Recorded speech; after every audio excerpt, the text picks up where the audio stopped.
আগের দিন আমরা গেছিলাম অন্নপূর্ণা পুজোয়, তো সেখানে আমাদের অনেক করে থাকতে বলা হয়েছিল। আমরা বলেছিলাম না, আমরা পরের দিন আবার আসবো।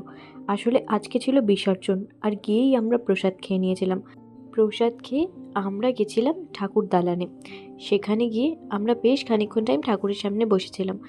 এরপর আমরা দুপুরের লাঞ্চটাও সবাই করে নিয়েছিলাম। আর আজকে ছিল অন্নভোগ যেহেতু, তাই জন্য ভাত, মাছ, ডাল, সবজি এই সব কিছুই ছিল।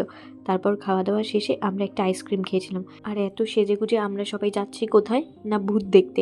আর আগের দিন আমরা এখানে গেছিলাম, এই ঘন জঙ্গলের মধ্যে উনি একা থাকেন। আমরা সেটা নিয়ে মজা করছিলাম, উনি কি করে তাহলে মানুষ হন।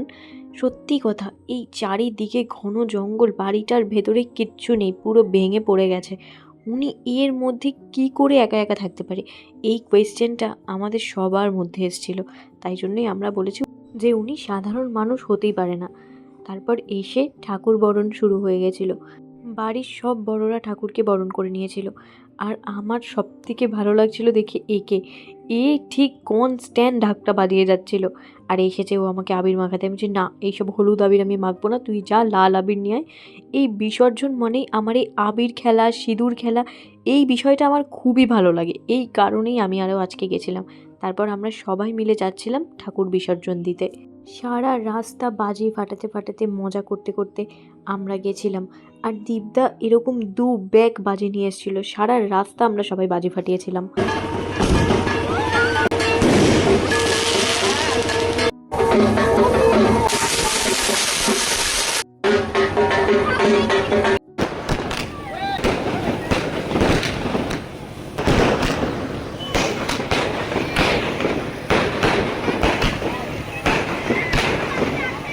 অনেক মজা করেছিলাম আমরা সারা রাস্তা।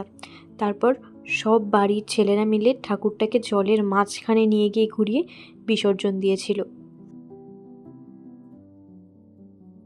আর এই সময় পাম্পুদি ভিডিও কল করলে হয় না, আমাদের মুখগুলোকে দেখে পাম্পুদি হেসে লুটোপুটি খাচ্ছিল। এরপর আমরা সবাই ফ্রেশ হয়ে রাত্রিবেলার খাবারও খেয়ে নিয়েছিলাম।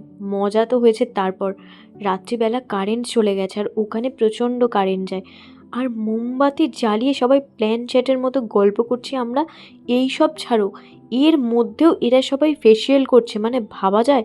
আর জানলা খুলে বাইরের ওয়েদারটা জাস্ট এই রকম দেখতে লাগছিল। তারপর আমরা সেদিন সারা রাত বসে সবাই গল্প করেছিলাম। আর এর মধ্যেও পিঙ্কিদি ফেসিয়াল করছে। আর এই দুটোকে দেখো, এমনিই ভূতের গল্প হচ্ছে, তার মধ্যে এরা দুজনে এক একটা করে শিট মাস্ক পরে আমাদেরকে ভয় দেখাচ্ছে ঠিক এরম করে। আমি ওকে বলছি, একটু মাথাটা টেপতো। ও এসে এমন এক একটা লুক দিচ্ছে, আমি বলছি, যারাই তুই মুখে বলেতে পারবি না। আমরা সবাই গল্প করছি শুয়ে বসে। দীপদা সারা রাত হাতে একটা টর্চ নিয়ে ঠিক এইরকমভাবে হেঁটে গেছে।